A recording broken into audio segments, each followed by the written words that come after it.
The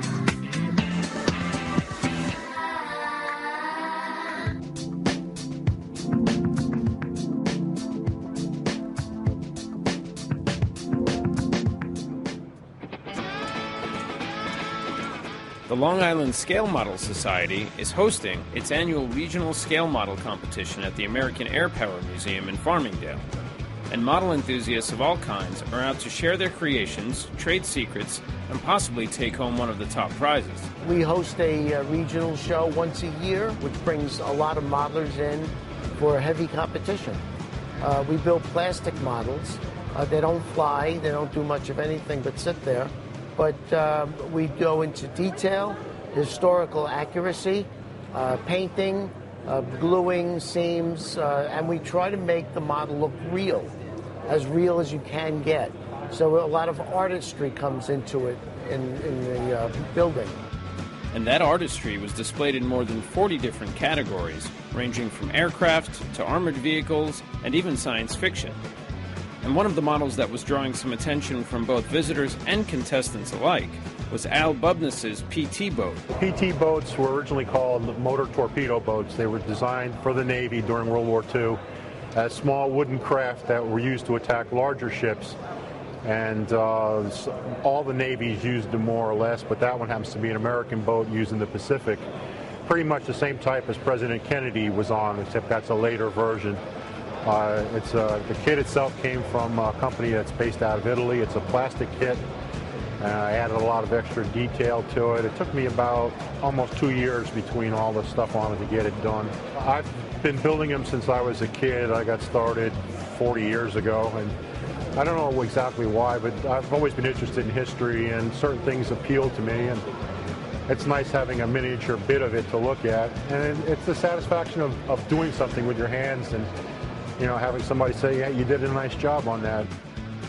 And while many of the builders use the hobby as a way to learn more about history, some, like Joe Bergman, also use it as a way to revisit the pop culture of their youth. We all started, a lot of us in the same age group, started with the Aurora model kits, started with the Monster model, started with it. So we sit with it for a long period of time.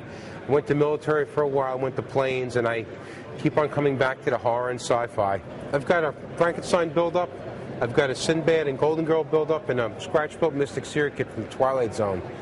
I'm fascinated by military, but lately horror, sci-fi has been really grabbing me, and actually I've been enjoying it a lot. And for some who visited the show, the event was both a chance to enjoy the artistry on display and pass on this old-fashioned hobby to a younger generation. I've been building models probably for about 40-some-odd years now, since I was about 11 to 12 years old. Growing up in the 60s, it was a popular thing to do. You had models of everything. You had Frankenstein, the creature from the Black Lagoon. You had airplane models. So my father was into model trains, HO model trains. So I sort of always was interested in trains, miniature things, and stuff like that. So now it's my son Richie, and I want to get him into it too. So what I find really challenging and fun about it is that not a lot of people can do it. Not a lot of people have the patience to do it. And the only reason I really got involved with it is because I watched him for so many years doing it as a kid, and watching that as a kid, you want to be like your dad. Though many of the models at the event showcase the craftsmanship of the contenders, Jim Lisa's all-wooden HMS Surprise, modeled after the ship in the film Master and Commander, seemed to elevate the competition to an even higher level. This model's in work in process. It's about 2.5 years right now. I started in 2008, and it's probably going to take me another 2 years to finish it. It's what they call a plank on false keel hull. Each plank is nailed in, shaped, and then varnished. There's about 3,500 nails in the hull alone, which took me roughly about 6 to 8 months. The decking is there's plywood, and then there's decking on top, planking on top with a light coat of varnish. A lot of the posts, cannons, and other woodworking stuff is all hand carved. And whether it's sharing tips, admiring the presentation, or competing for the top prize, for many of these enthusiasts, taking part in this vintage pastime gives them fulfillment on more than one level. It increases people's ability to learn as well as it is to have a hobby to enjoy. From Farmingdale, this is Robert Lebetti.